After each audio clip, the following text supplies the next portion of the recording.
আসসালামু আলাইকুম। আমি নাসরিন আক্তার, সহকারী শিক্ষক, জিনানগর মাধ্যমিক বিদ্যালয়। তোমরা সবাই কেমন আছো? আশা করি আলহামদুলিল্লাহ সবাই ভালো আছো। আজকে আমি অষ্টম শ্রেণীর বাংলা প্রথম পত্র ক্লাস নিয়ে এসেছি তোমাদের সাথে আলোচনা করার জন্য। আজকে অষ্টম শ্রেণীর বাংলা প্রথম পত্রের বাংলা একটি কবিতা তোমাদেরকে পড়াবো। কবিতাটার নাম হচ্ছে বঙ্গভূমির প্রতি। আজকে আমরা যে কবিতাটা পড়াবো সেই কবিতাটার নাম হচ্ছে বঙ্গভূমির প্রতি। কি? বঙ্গভূমির প্রতি।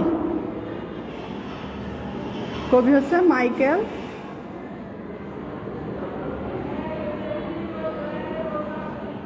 মধুসূদন দত্ত।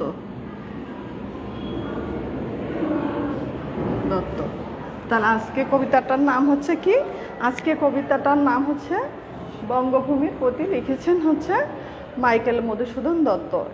এই কবিতাটা বঙ্গভূমি, প্রথমে তো দেখা যাচ্ছে বঙ্গ মানে হচ্ছে বাংলা, ভূমি মানে দেশ। এই বঙ্গভূমি বলতে কবি তার নিজের দেশ, আমাদের মাতৃভূমির কথা বলেছেন, যেখানে তিনি জন্মগ্রহণ করেছেন, যেখানে তিনি বেড়ে উঠেছেন, সেখানকার কথা তিনি বলেছেন।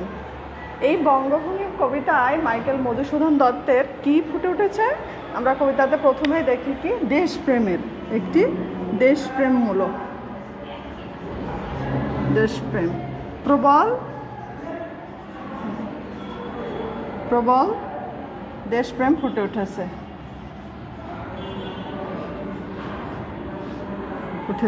প্রবল দেশপ্রেম ফুটে উঠেছে হচ্ছে এই বঙ্গভূমি কবিতায়। কবির দেশের প্রতি, তার দেশ মায়ের প্রতি, কবি এখানে নিজের দেশটাকে একদম মা বলে সম্বোধন করেছেন।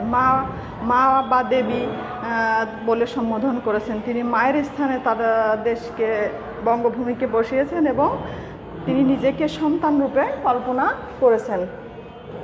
আমরা প্রথমে কবিতার নিয়ে আলোচনা করতে যে অবশ্যই কবি সম্পর্কে আলোচনা করতে হবে, তা না হলে তো আসলে সম্পূর্ণ হবে না বিষয়টা।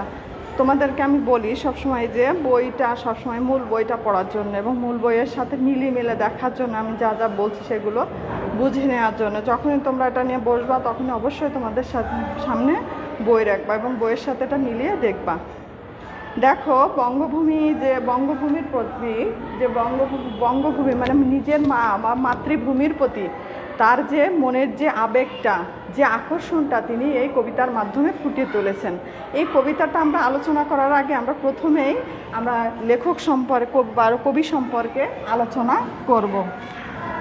আজকের কবির নাম কি আমি বললাম? মাইকেল মধুসূদন দত্ত। কি বলেছি? মাইকেল মধুসূদন দত্ত। মাইকেল মধুসূদন দত্ত 1824 সালে জন্মগ্রহণ করেন। 1824 সালে 25 জানুয়ারি। 25 জানুয়ারি কোথায় জন্মগ্রহণ করেন? যশোর জেলার সাগরদাড়ি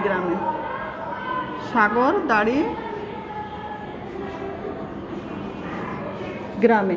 এই সাগরদাড়ি গ্রাম কিন্তু এখনো পর্যন্ত মানুষ যায়, সেখানে দেখার জন্য যায় এই মধুসূদন দত্তের বাড়ি বা তার জন্মস্থান দেখার জন্য।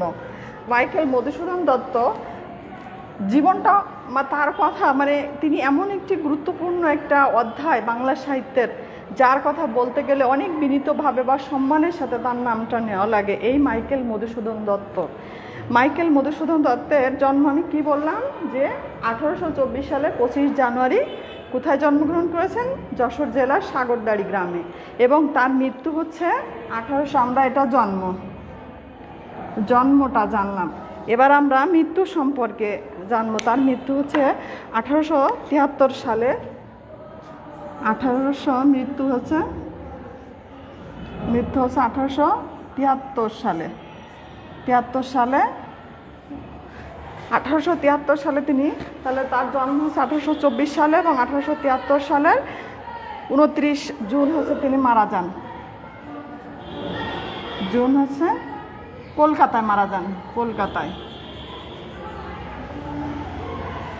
কলকাতায় মৃত্যুবরণ করেন। তাহলে তার জন্মসাল এবং মৃত্যুসাল আমরা ক্লিয়ার হতে পেরেছি, তাই না?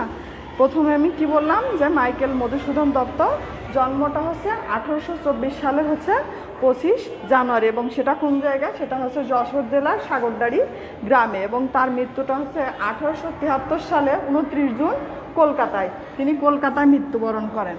প্রথমেই বলেছি যে মাইকেল মধুসূদনের জীবনীটা কিন্তু স্বাভাবিক ছিল না, বিভিন্ন ঘটনাপ্রবল জীবন ছিল তার। হ্যাঁ, বিভিন্ন ঘটনায় তার জীবনটা, তার শুরুটা কি ছিল? তিনি সাগরদাড়ি গ্রামে জন্মগ্রহণ করেন। তার জন্মস্থান যেখানে তিনি একটা জমিদার পরিবারে, হিন্দু জমিদার পরিবারে, কি হিন্দু জমিদার পরিবারে জন্মগ্রহণ করেন। জমিদার পরিবারে জন্মগ্রহণ করেন। তিনি কোথায় একটা হিন্দু জমিদার পরিবারে তার জন্ম। তিনি এই যে জন্মগ্রহণটা, তার একটা জমিদার পরিবারের সন্তানদের জন্ম তো বোঝো যে তাদের সব কিছু কত সুন্দর, তিনি ছোটবেলা থেকে রামায়ণ মহাভারত এগুলো পড়ে তিনি মানুষ হয়েছেন। এই 1824 সালের পরে তিনি আবার 1842 সালে কি করে, তারপরে ওই যে ছোটবেলায় তার কিন্তু বেড়ে ওঠা কোথায় জানো? এই সাগরদাড়ি গ্রামে। এবং সাগরদাড়ির যে গ্রামে যে কপোতক্ষ নদ, সেই নদের তীরেই তার ছেলেবেলা কেটেছে। তার এই নদীতে ঝাঁপিয়ে চলে বেড়ানো, নদীতে গোসল করা, নদীর সাথে এক সখ্যতা ছিল, এক মিতালি ছিল, তার এক ভালোবাসা ছিল। এবং তিনি যখন অন্য বিদেশে অবস্থান করেছেন, তখনও তিনি এই কপোতক্ষ নদকে কখনো ভুলতে পারেননি। তিনি সবসময় এই কপোতক্ষ নদের কলকল ধ্বনি তার কানে গিয়েছে। সে সবসময় দেশের প্রতি এক গভীর টান অনুভব করেছেন। সেই গভীর টান অনুভব তার এই বঙ্গভূমির প্রতি কবিতায় প্রকাশিত হয়েছে। মায়ের প্রতি, মাকে তিনি একদম দেশকে তিনি মায়ের স্থান দিয়েছেন এবং মা বা দেবীর স্থান দিয়েছেন, যেখানে তিনি মার কাছে নিজেকে সন্তান রূপে বলেছেন এবং বারবার কাকুতি মিনতি করেছেন যেন দেশ মা তাকে না ভুলে যায়। দেখো, মাইকেল মধুসূদন দত্ত যে বলেছিলাম যে কোথায় 1824 সালে তার জন্ম। তার ছোটবেলা, তার স্কুল জীবন শেষ করার পরে তিনি কোথায় ভর্তি হন? হিন্দু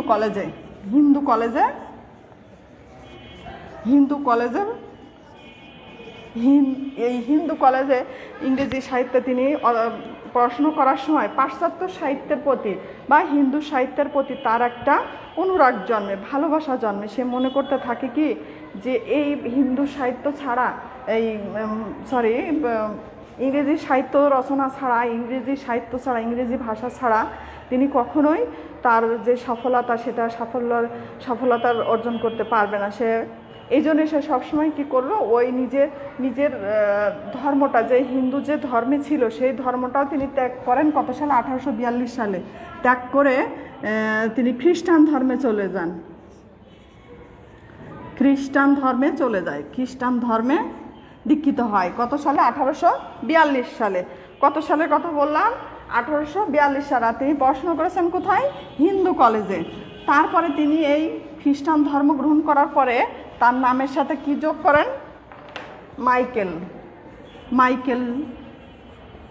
মাইকেল শব্দটা যোগ হয়ে যায়। তারপরে তার নামের সাথে, আগে ছিল মধুসূদন দত্ত, কিন্তু পরবর্তীতে তার সে 1842 সালে যখন সে খ্রিস্টান ধর্ম গ্রহণ করলো, তখন তার নামের সাথে কি যুক্ত হয়ে গেল? মাইকেল মধুসূদন দত্ত। তিনি দেখো, বাংলা সাহিত্যের যে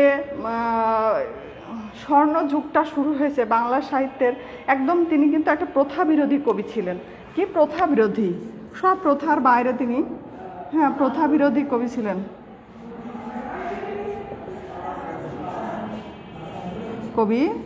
প্রথা বিরোধী ছিলেন।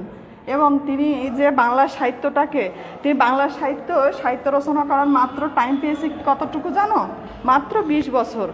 এই 20 বছরে কিন্তু বাংলা সাহিত্যটাকে তিনি একদম বিশ্বের দরবারে নিয়ে গেছে, এক স্বর্ণ যুগে ঢুকিয়ে দিয়েছেন।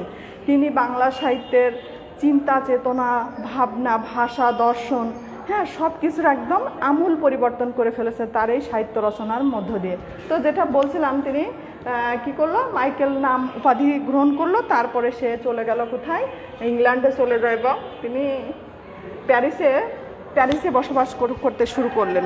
এবং এই প্যারিসে বসবাস শুরু করাকালীন তিনি অনেক ভাষা তিনি হিব্রু ভাষা, তামিল ভাষা, তেলেগু ভাষা, এসব ইংরেজি ভাষা, এসব ভাষা তিনি অনেক ভাষায় তিনি পারদর্শী ছিলেন এবং তিনি সংস্কৃত ভাষাতেও দুর্দান্ত ভালো, মানে ওইটাতেও তার অনেক অভিজ্ঞতা ছিল সংস্কৃত ভাষাতেও, এবং তার কবিতায় সংস্কৃত শব্দ অনেক পাওয়া যায়।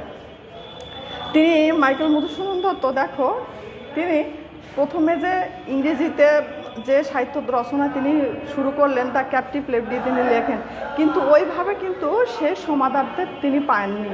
তিনি যেটা মনে করেছিলেন যে আমি হয়তো বিলেতে গেলে আমি যখন ইংরেজিতে কবিতা লিখবো তখন আমার লেখা সারা বিশ্ব, সারা পৃথিবীতে আমার নাম জুড়ে যাবে, আমার যশ ছড়িয়ে পড়বে, আমার কবিতা, আমার লেখালেখি সবাই জানবে, চিনবে, আমাকে সেইভাবে সমাদর করবে। কিন্তু আসলে সেটা হয়নি।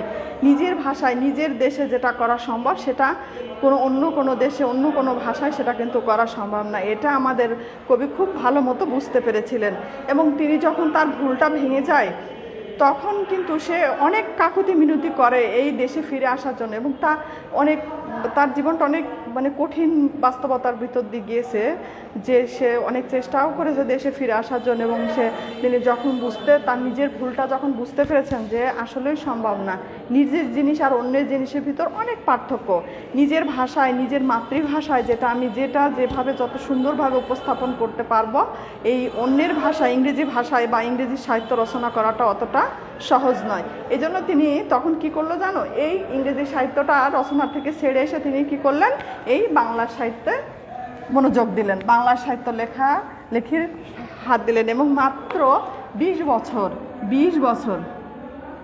বছর তিনি সাহিত্য রচনা করলেন, সাহিত্য রচনা করেন, বাংলা সাহিত্য রচনা করেন মাত্র 20 বছর, এবং এই 20 বছরে তিনি বাংলা সাহিত্যকে এক স্বর্ণ যুগে নিয়ে গিয়েছেন। আর তার যে সবচেয়ে একটা হচ্ছে তার সাহিত্যের, সেটা হচ্ছে আধুনিকতার ছোঁয়া। হ্যাঁ, প্রথম আধুনিকতার ছোঁয়া আসে,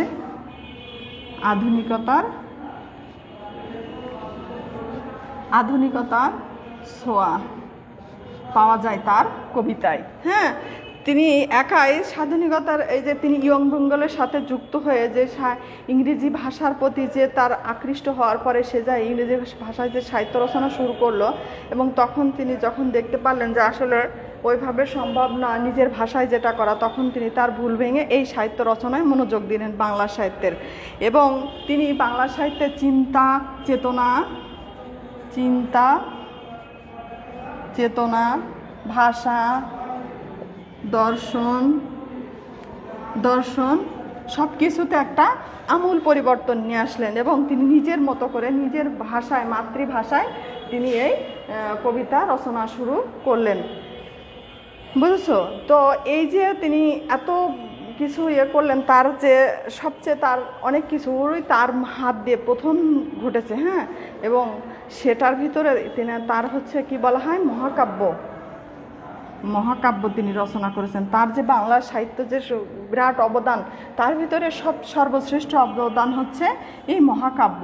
তার নামটা কি? মেঘনাদ বধ কাব্য। তার যে মহাকাব্যটার নাম কি ছিল? মেঘনাদ বধ কাব্য। এই যে তার এই রচনা, তিনি আরও কিছু সনেট, তারপর অমৃতক্ষর, এইগুলো তিনি বাংলা সনেট, অমৃতক্ষর বা 14 লাইন বিশিষ্ট যেটা, সেই যে অমৃতক্ষরের যে ধারাটা তার হাত দিয়ে কিন্তু শুরু হয় কি সনেট, তারপরে অমৃতাক্ষর এগুলো, তারপরে প্রহসন, তারপরে নাটক তিনি সকল ক্ষেত্রে তার অবদান রাখলেন। কি করলো? মহাকাব্য ছিল মেঘনাদ বধ কাব্য, তারপরে প্রহসন নাটক হচ্ছে শর্মিষ্ঠা, পদ্মাবতী, কৃষ্ণকুমারী। হ্যাঁ, তারপরে এগুলো তিনি রচনা করতে থাকেন। হ্যাঁ, তারপরে যে মেঘনাদ বধ কাব্যটা তার একদম সাফল্যতা এনে দিয়েছেন, সর্বশ্রেষ্ঠ করে তুলেছেন ইতিহাসে। দেখো, তার যে কৃষ্ণকুমারী, তারপরে পত্র কাব্য লিখেছেন, শর্মিষ্ঠাকে পদ্মাবতী। হ্যাঁ, তার নাটক হচ্ছে শর্মিষ্ঠা পদ্মাবতী।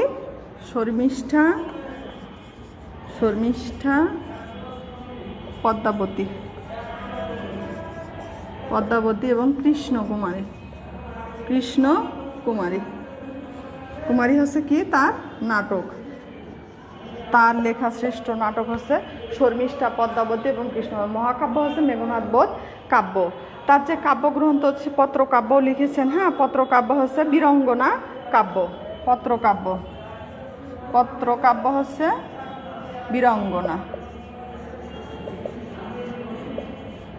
বীরঙ্গনা এগুলো তারই লেখা। হ্যাঁ, তিনি যে লিখেছেন বীরঙ্গনা ইত্যাদি, তারপর চতুর্দশপদীতা, তার বাংলা সনেটের মানে শুরুটাও তার হাত দিয়ে, রচয়িতা তিনি।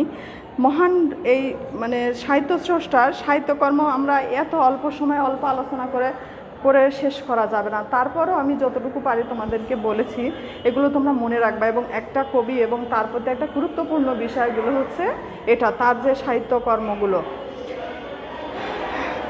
তার সে তামিল ভাষা এবং দেখো তামিল, তেলেগু এসব ভাষায় তিনি পারস্য। আরেকটা প্রহসন হচ্ছে কি, একেই বলে সভ্যতা। প্রহসন হচ্ছে কি,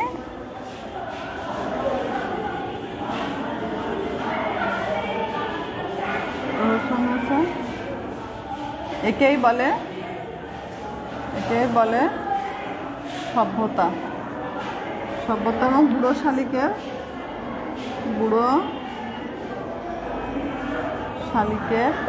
ঘাড়েরও এই যে দুইটা তার বিখ্যাত প্রহসন রচনা করেন, নাটক রচনা করেছেন, প্রহসন রচনা করেছেন, পত্রকাব্য রচনা করেছেন। তার হাত দিয়ে এই যে সনেট বা অমৃতাক্ষর ছন্দ এগুলো বাংলা সাহিত্যে ঢুকেছে। তাকে বাংলা সাহিত্যের যে সনেটের যে প্রবর্তক তিনি নিয়ে এসেছেন, তার হাত ধরে এগুলো আধুনিকতা, বাংলা সাহিত্যে এক আধুনিকতা যুগের শুরু হয়েছেন। এবার আমরা তার সম্পর্কে যেটুকু জানলাম, এবং তার এই মহান যে কবি মাইকেল মধুসূদন দত্ত,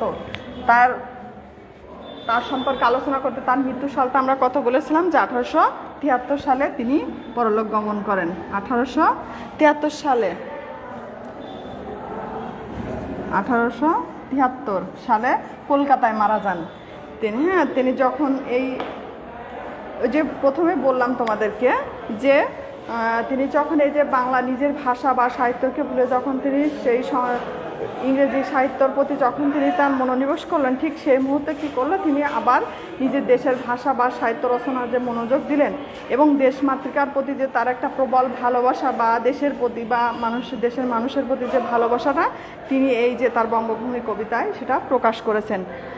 এতক্ষণ আমি কবি নিয়ে আলোচনা করলাম। এখন তোমাদেরকে আমি একটু কবিতাটা পড়ে, তোমরা বইয়ের সাথে মিলিয়ে দেখবা। কবিতাটা পড়ে এই কবিতাটায় অনেক সংস্কৃত শব্দ ঢোকানো একটু কঠিন মনে হয়, কিন্তু আমি তোমাদেরকে একটু বুঝিয়ে বলার চেষ্টা করব। আশা করি তোমরা সেটা খুব সুন্দর মতো করে, ভালো মতো করে সেটা বুঝতে পারবা। আজকের কবিতাটার নাম হচ্ছে কি, বঙ্গভূমির প্রতি বা মাতৃভূমির প্রতি যে নিজের কবির যে মানে মনের যে আকৃষ্টতা, যে স্বদেশ প্রেমটা, যে মাতৃভাষার প্রতি বা মাতৃভূমির প্রতি তার যে তীব্র ভালোবাসাটা, সেটা তিনি এই কবিতার মাধ্যমে প্রকাশ করেছেন। আর আজ কবির নাম কি বলেছিলাম, মাইকেল মধুসূদন দত্ত।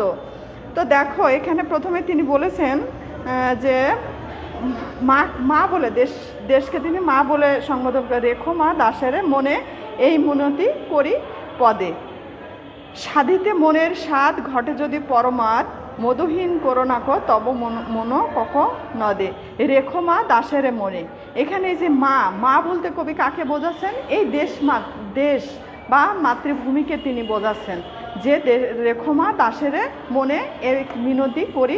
মিনতি মানে একদম কর জোর করে, মানুষের কাছে একদম মাথা নত করে, মানে আকুতি, মানে মনের থেকে একদম আকুতি হয়ে যে এই প্রার্থনাটা করা, যে আমি তোমার পায়ে ধরে যে তোমার প্রার্থনাটা করছি, তোমার কাছে অনুরোধটা করছি যে তুমি আমাকে মনে রেখো, তুমি আমাকে কখনো ভুলো না, তুমি তোমার কোলে আমাকে স্থান দাও, ঠাঁই দাও।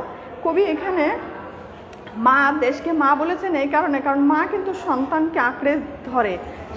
সন্তান যত বড়ই অপরাধ বা অন্যায় করুক না কেন, মা সেটা কি করে, ভুলে যায় বা তাদেরকে সেটা মাফ করে দেয় এবং তাকে কখনোই নিজের কোল ছাড়া করেন না। এই জন্য কবি দেশকে তিনি তার মায়ের সাথে তুলনা করেছেন এবং নিজেকে তিনি সন্তান রূপে কল্পনা করেছেন এবং তার মিনতি করেছেন যেন তাকে না ভোলে।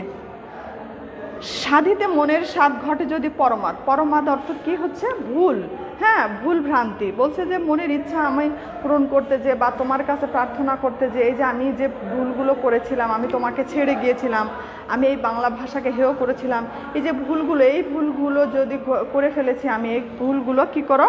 মাফ করে দিতে বলছে। হ্যাঁ, যদি কোনো মনের স্বাদ বা ইচ্ছা পূরণ করতে যে যদি কোনো ভুল ভ্রান্তি হয় তাহলে সেগুলোকে কি করো? মাফ করে দিও।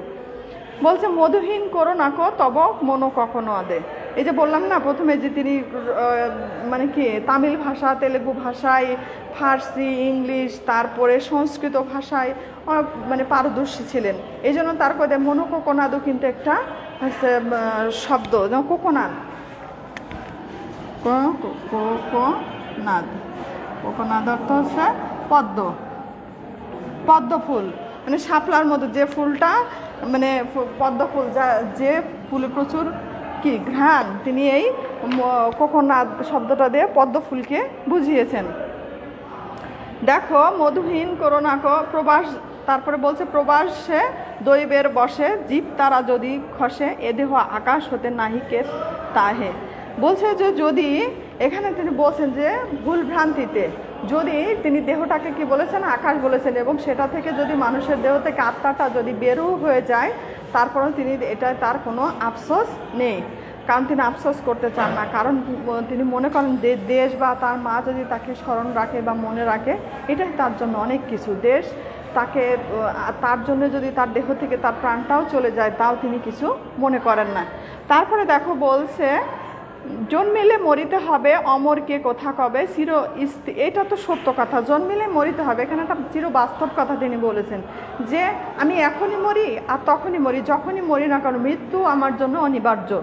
এই জন্যে আমার যখনই মৃত্যু হোক না কেন আমাকে মৃত্যুটাকে সেভাবে মেনে নিতে হবে, এটাই তার কোনো খেদ বা অন্য কোনো মনের কোনো কষ্ট নেই। কিন্তু তিনি বলেছেন তিনি অমর হয়ে থাকতে চেয়েছেন মানুষের মাঝে। বলছে চিরস্থির কবে নির্হায়রে জীবন নদে কিন্তু যদি রাখো মনে নাহিমা ডরি সমনে। বলছে যে এই যে আমরা মরি, আমাদের তো মৃত্যু সত্য কথাই, কিন্তু আমাদের এই যে জীবন নদ, জীবনকে তিনি একটা নদীর সাথে তুলনা করেছেন যে নদী যেমন কোথাও কোনো সময় তার পানিটা স্থির থাকে না, চলতে থাকে, ঠিক তেমনই মানুষের জীবনও কিন্তু কখনো স্থির থাকে না, বহমান নদীর মতো, এবং সেই বহমানটাও এক সময় থেমে যায়, কখনো মানে জীবনটা কখনো থেমে থাকে না, এরকমই নিরবধিভাবে চলতে থাকে।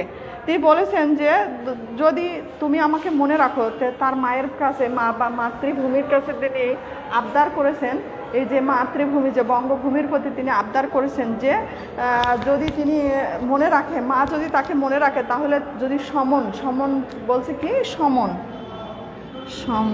সমন মাসে হচ্ছে মৃত্যুর দেবতা বা যার মাধ্যম দিয়ে আমাদের মৃত্যু আসে, যে আমাদেরকে মৃত্যু দিয়ে দেয়, তাকে কবি সমন বলেছেন। তো বলছে যদি এরকম মৃত্যুর সমনটা আসেও আমার জন্য, তারপরও আমি কি করি? মানে ভয় পাবো না। যদি তুমি আমাকে মা, তুমি বা মাতৃভূমি, এই দেশ যদি আমাকে, এই মা, এই দেবী যদি আমাকে মনে রাখে, আমার কথা যদি স্মরণ রাখে, তাহলে কি করব? আমরা কখনোই ভয় পাবো না, সে মৃত্যুতে সে কখনো ভয় পাবে না, সেটা তিনি এখানে বলেছেন। বলছে যে মক্ষিকাও গলে নাকো পড়িলে অমৃত হ্রদে। বলছে যে কি মাছি, মক্ষিকা হচ্ছে মাছি, মক্ষিকা অর্থ কে?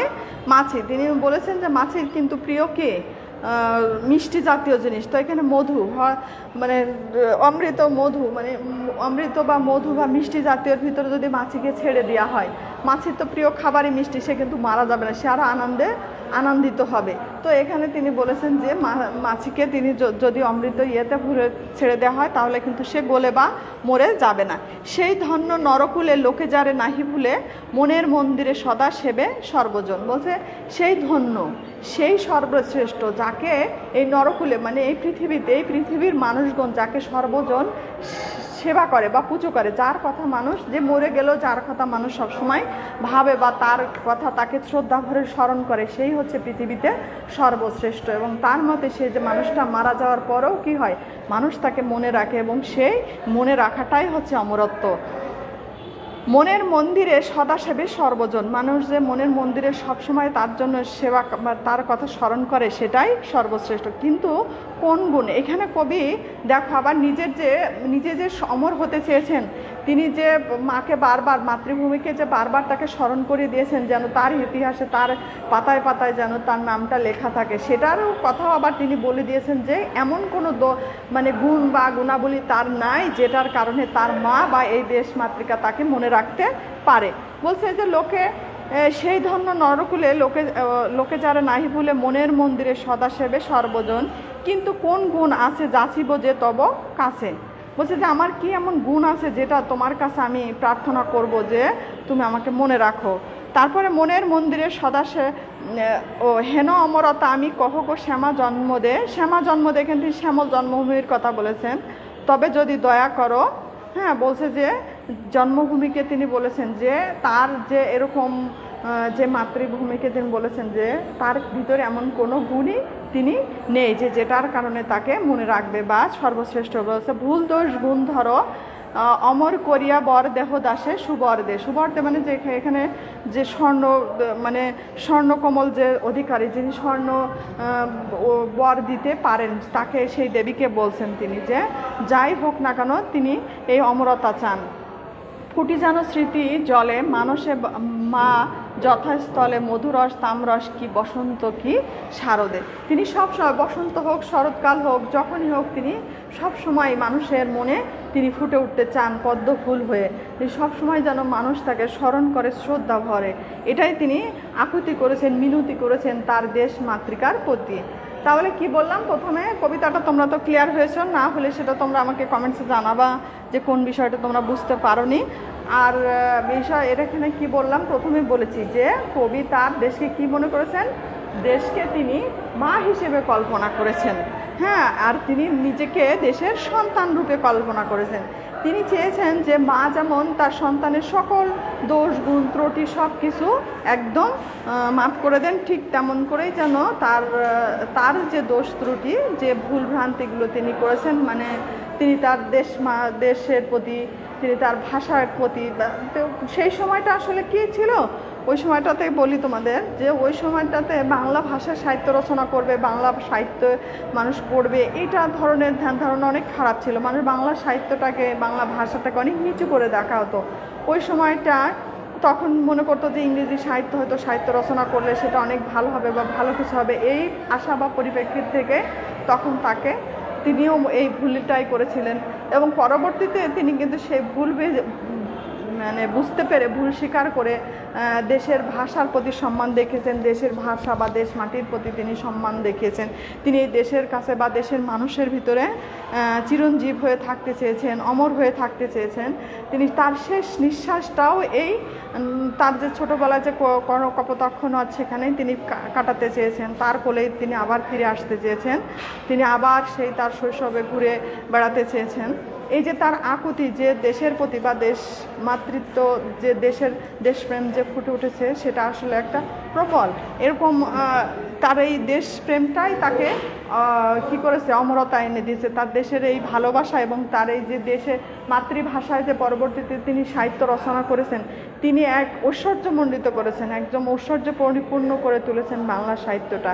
বাংলা সাহিত্যকে তিনি এত দিয়েছেন, কানায় কানায় পরিপূর্ণ করে ফেলেছেন তিনি আমাদের এই সাহিত্যটা। তিনি অনেক সম্মানের, তিনি অনেক মেধাবী ছিলেন। তার মেধার সৃষ্টি, তার এই যে মহাকাব্য বললাম, পত্রকাব্য, তার যে নাটক, তারপরে প্রহসন, গীতিকাব্য, এই যে বঙ্গভূমির প্রতি যে কবিতা, তার কিন্তু একটা গীতি কবিতারই একটা অংশ। কি গীতি কবিতার একটা অংশ হয়েছে এই বঙ্গভূমির প্রতি কবিতাটা, ওখান থেকে গীতি কবিতার একটা অংশ থেকে নেওয়া হয়েছে। তো মাইকেল মধুসূদন দত্ত সম্পর্কে আমরা তো অনেক কিছু আলোচনা করলাম, আশা করি তোমরা ভালো বুঝতে পারছো। আর সবাই বাসায় যে আছো তো সবাই স্বাস্থ্য সুরক্ষা মেনে চলবা, যে স্বাস্থ্যবিধি আছে সেগুলো মেনে চলবা এবং পড়াশোনার প্রতিও মনোযোগী হবা। দেখো এখানে আমি তো বলেছি প্রথমে যে তিনি যে বিদেশে গিয়েছেন, নিজের দেশের থেকে যে বিদেশে যে চাকচিহ্নপূর্ণ যে জীবনে তিনি বসবাস করেছিলেন, সেই চাকচিহ্নপূর্ণ যে জীবনটাতেও কিন্তু যে তিনি এই দেশ মাতৃকে বা দেশকে বা দেশের ভাষাকে তিনি ভুলে যেতে পারেননি। এই জন্য তিনি বারবার ফিরে আসার আকুতি জানিয়েছেন দেশের কাছে, দেশের মায়ের কাছে। হ্যাঁ, তীব্রভাবে তার দেশে যে তার এমন মানে তিনি একদম বিনয়ী মিনতি করে তিনি দেশের কাছে, দেশ মায়ের কাছে তার এই ক্ষমাগুলো তিনি প্রার্থনা করেছেন এবং তিনি আশা করেছেন যে এই দেশ বা এই দেশের মাটি, এই মানুষ যেন তাকে আবার সাদরে গ্রহণ করে, তাকে নিজের মতো করে নেয়। তাহলে তোমরা বুঝতে পেরেছো সবাই নিশ্চয়। বুঝতে যেখানে পারোনি সেটা আমাকে আবার কমেন্টসে প্রশ্ন করে জানাবা যে কোনটা আসলে বুঝতে পারোনি। তাহলে মাইকেল মধুসূদন দত্ত সম্পর্কে আমরা তা জানলাম, বাংলা সাহিত্যে তার অবদানটা জানলাম। মাইকেল মধুসূদন দত্তে যে একটা তার যে অবদানগুলো ছিল, তার যে লেখা যে সাহিত্যগুলো, সেগুলো সম্পর্কে আমরা আলোচনা করলাম। তারপরে কবিতা নিয়ে আমরা একটু আলোচনা করলাম, যে যে শব্দগুলো শক্ত সংস্কৃত যে শব্দগুলো আছে, যে মানেগুলো আমরা বুঝতে পারিনি, সেগুলো নিয়েও আলোচনা করেছি। তো যেগুলো তোমরা একদম পড়ার সময় দেখবা যে বারবার যেগুলো একেবারে বুঝতে খুব কঠিন হচ্ছে, সেগুলো আমাকে জানাবা বা বলবা, তখন আমি চেষ্টা করব তোমাদেরকে আবার সুন্দরভাবে সেগুলো উপস্থাপন করার জন্য বা বুঝিয়ে দেওয়ার জন্য।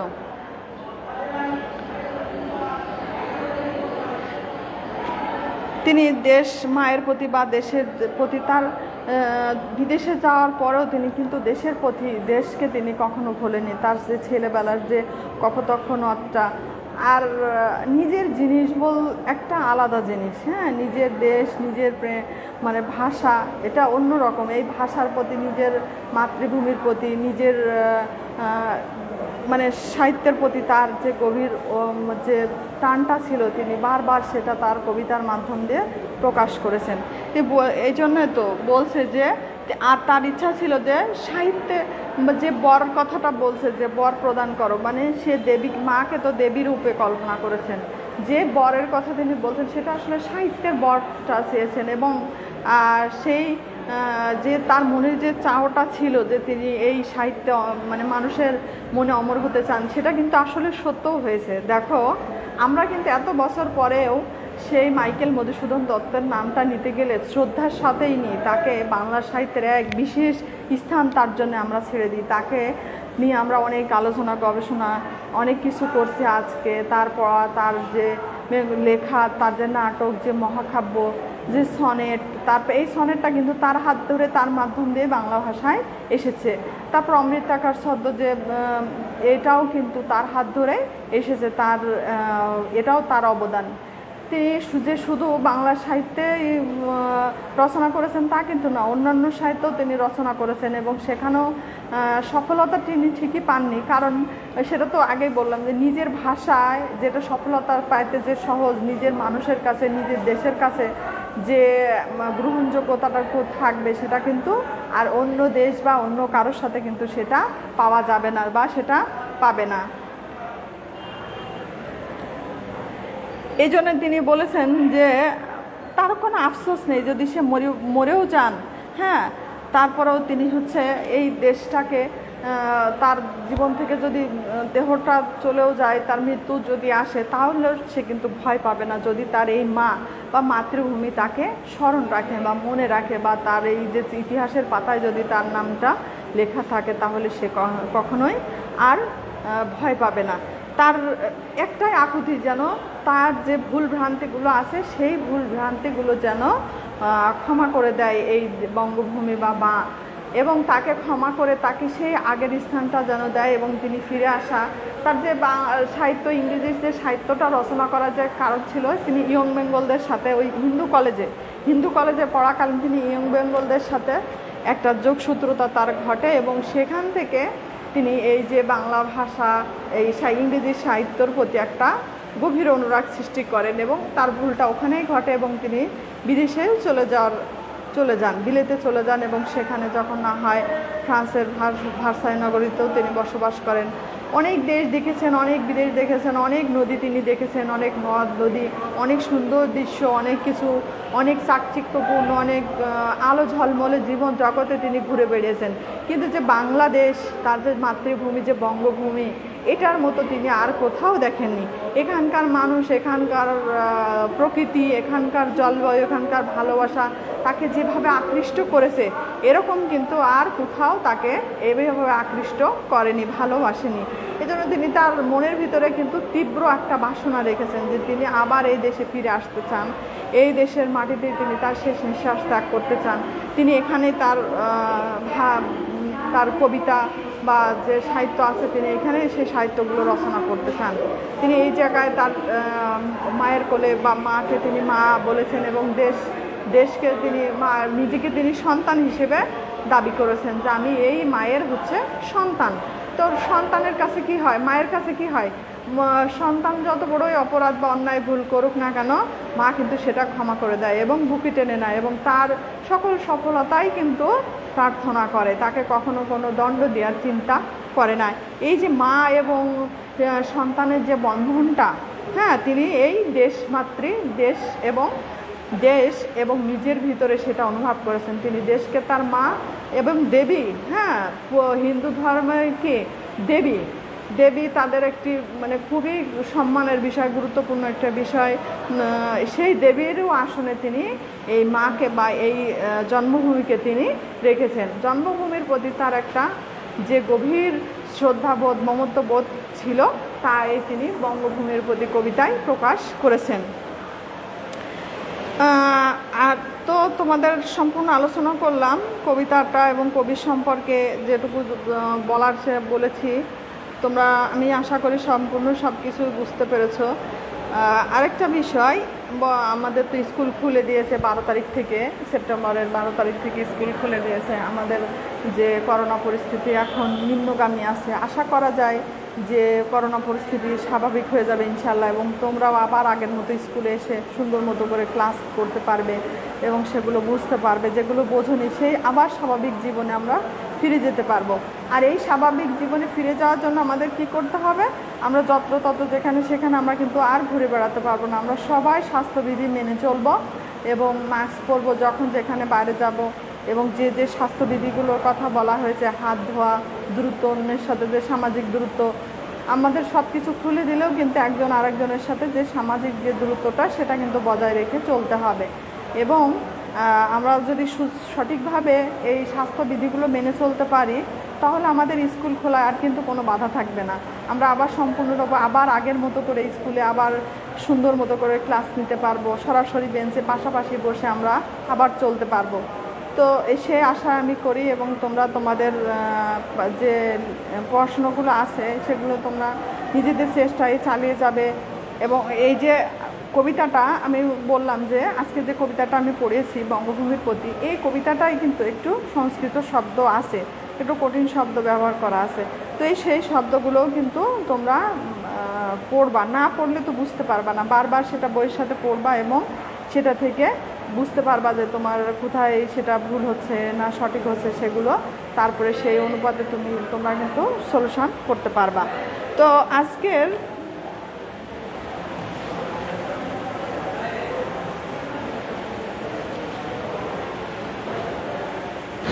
যে কবিতার সম্পর্কে যে আমি আলোচনা করলাম, তো এই বঙ্গভূমির প্রতি মাইকেল মধুসূদন দত্তের, তো এটা তোমরা আশা করি সম্পূর্ণ বুঝতে পেরেছো। এটা নিয়ে তোমরা আবার পরবর্তীতে তোমাদের সাথে আবার অন্য নতুন কোনো ক্লাস নিয়ে কথা হবে।